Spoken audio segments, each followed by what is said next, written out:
Good evening. I would like to thank N. Jarman from Friends of Edith, who has asked me if I could speak about Gytha, King Harold's elder daughter, her adventures after the Battle of Hastings, and how she ended up in medieval Kyiv, married into a Rus princely family.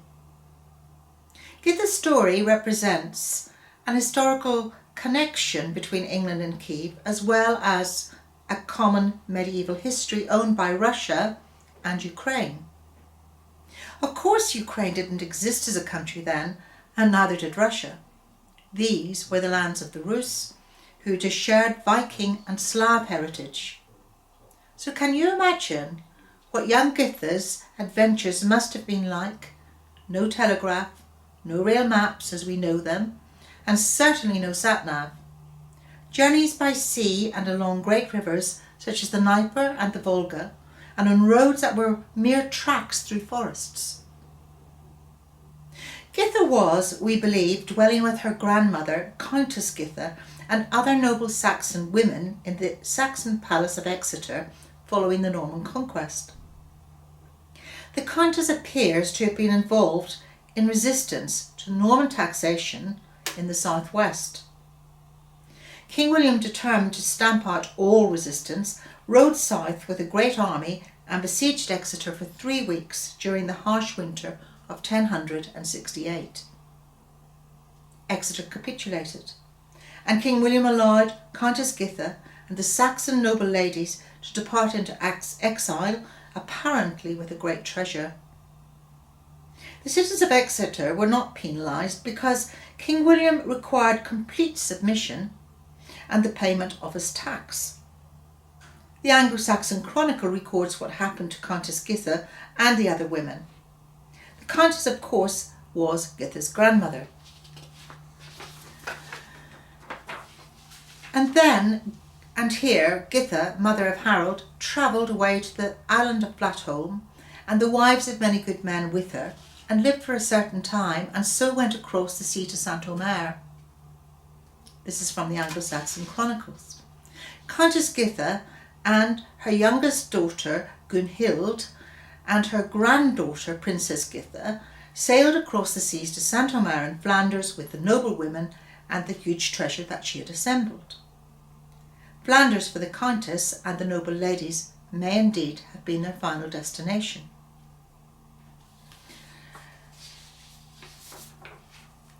Ulrich Vitalis, a Norman Anglo cleric writing in the first half of the 12th century, tells us what happened next.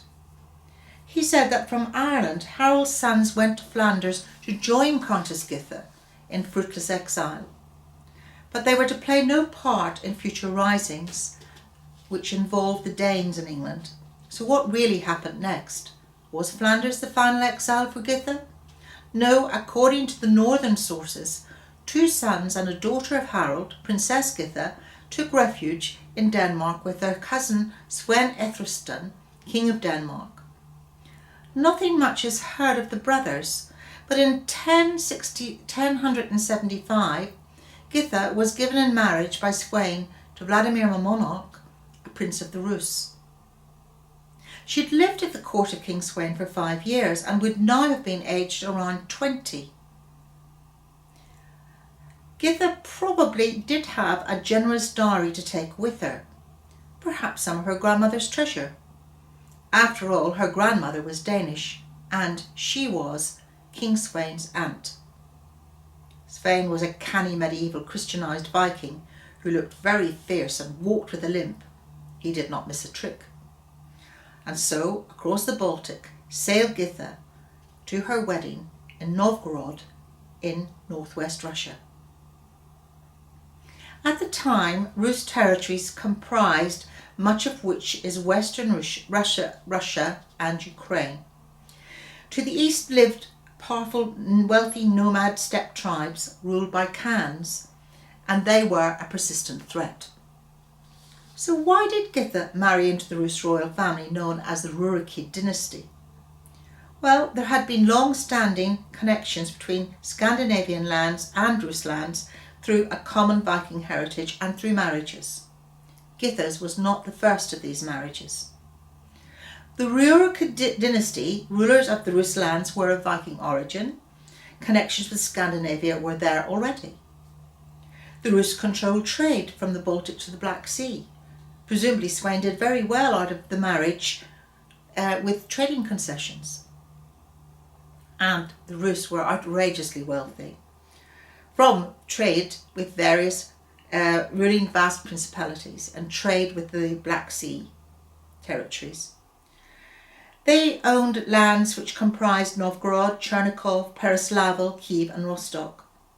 And importantly, they controlled the great rivers of the Dnieper and the Volga from Novgorod in the north as far as the Black Sea in the south. Gytha married Prince Vladimir, so-called Vladimir Monomakh, because his mother was Greek. He was at this time governor of Chernihiv, just north of Kyiv. He was of a similar age to Gytha. She was called Gytha by the Rus. Vladimir was an eldest son, handsome, and a warrior. His father was soon to take over from Vladimir's uncle as Grand Prince of all the Rus lands and as chief amongst Rus princes. Gytha, or Anglo-Saxon princess, would become Princess of Peroslavl, the principality most dangerously situated southeast of Kyiv, very close to lands belonging to nasty warrior steppelands tribes. After her marriage, Gytha travelled with Vladimir to Kyiv to meet her new relatives, the exceptionally affluent cousins of her new aristocratic family, before settling down to married life. She, of course, was used to warriors in her family. After all, she had 3 warrior uncles who died in 1066, as well as her father, King Harold. What was she getting into? Well, the Rurik dynasty ruled Rus since the 9th century, and, as I said, they were of Viking and Slav origin. Vladimir's great-grandfather, the first Vladimir, was the most famous of these princes. He introduced Christianity into Rus lands.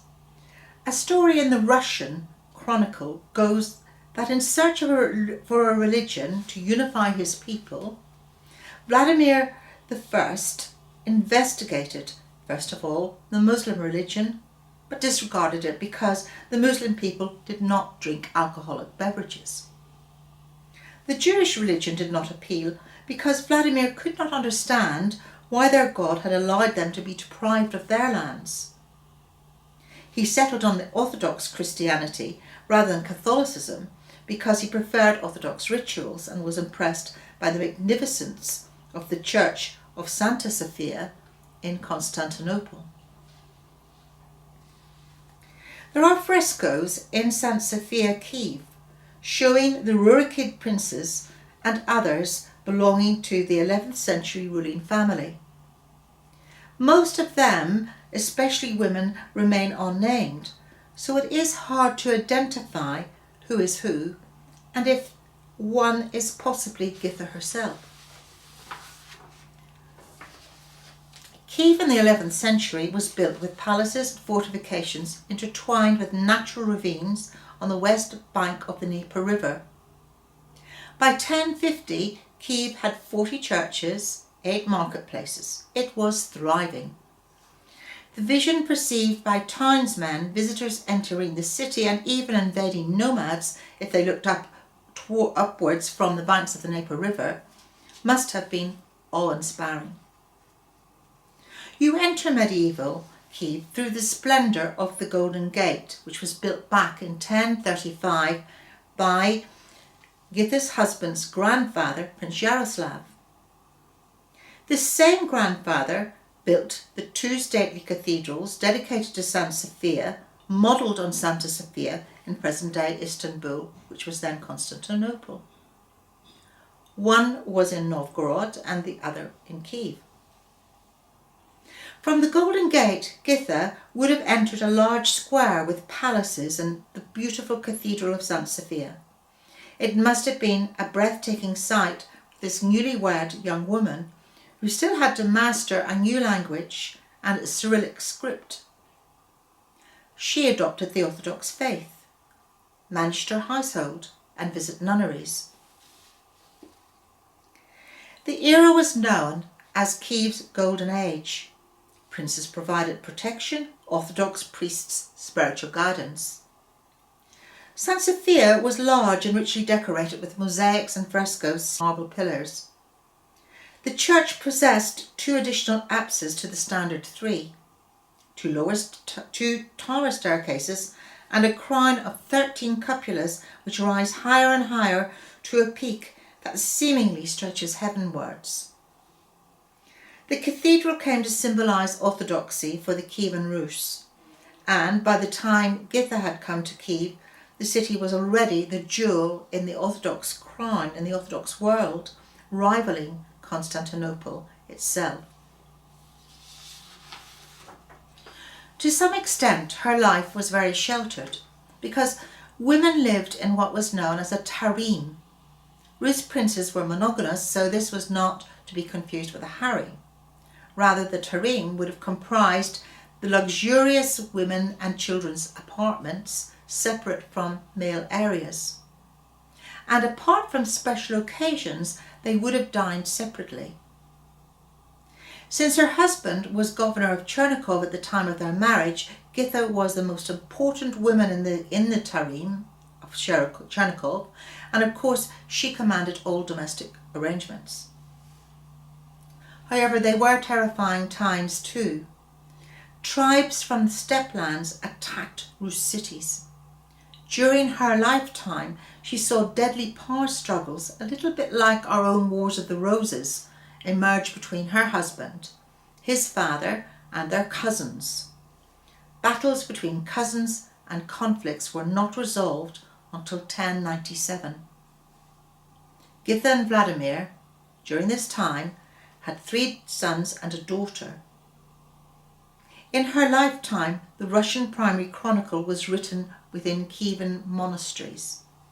It's the earliest Russian history book and is also known as Tales of Bygone Days.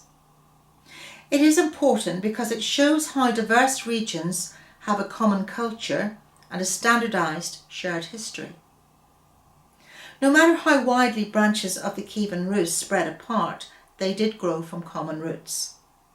The Kyiv that Gytha knew rivaled the populations, say, the size of London or Paris, and the city's wealth was reflected in its art, architecture, craft and commerce. She would have entertained travellers and crusaders travelling east. She must have known the many immigrant communities, especially Anglo-Saxons who settled in Kyiv after 1066. Her brothers may have ended up in Kyiv too. And then Vladimir became the Grand Prince of the Rus following his father's death in 1113. But sadly, by this time, Gytha had died. She entered a nunnery at the end of her life. She may have sickened, we just don't know. Mstislav, the eldest son of Gytha and Vladimir, was known as Harold in memory of her father, which I think is a really nice touch. Mstislav Harold became Grand Prince of Kyiv following his father's death. His descendants include Philippa of Hainault, who married Edward III, and therefore one can say that King Harold's dynasty and descendants of Edith Swanneck returned to England. I like to think that her life in the lands of the Rus was a happy one, and that Gytha's marriage to her Rus prince was a great success. He was, by all accounts, a highly educated and thoughtful prince, and she, like other Godwin women, was educated to a high standard in Wilton Abbey. She is possibly buried inside the church along with other members of her family. And so, through their daughter Gytha, Edith Swanneck and King Harold sowed a long-lasting legacy. Gytha is not remembered today. She is never mentioned on a school curriculum, and like many historical women, she ought to be rescued from history's shadows. She was a great princess, an ambassadress to early Ukraine and Russia, the wife of a strong, admired prince, the mother of princes, and an ancestress of her own royalty. Gytha of the Rus, daughter of Edith Swanneck, was indeed our first known female ambassador to what is now Russia and Ukraine. Women do get forgotten by history. Their dates of birth and deaths are frequently unrecorded. So, I would like to think that our Anglo-Saxon princess is not forever cast into history's shadowy corners.